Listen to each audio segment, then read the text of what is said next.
Prince Mohammed bin Salman bin Abdulaziz Al Saud, Crown Prince and Prime, welcomes the FIFA World Cup in 2034.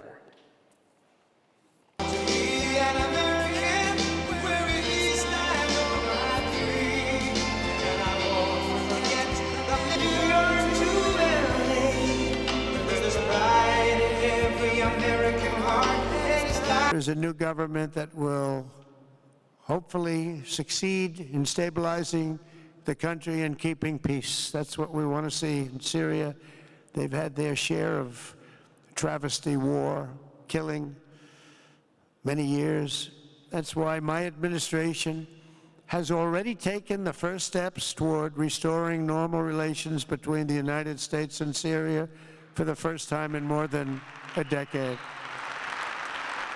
The kingdom's national transformation here in this area. I will be ordering the cessation of sanctions against Syria in order to give them a chance at greatness.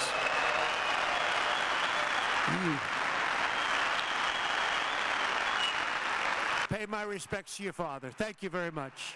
Thank you.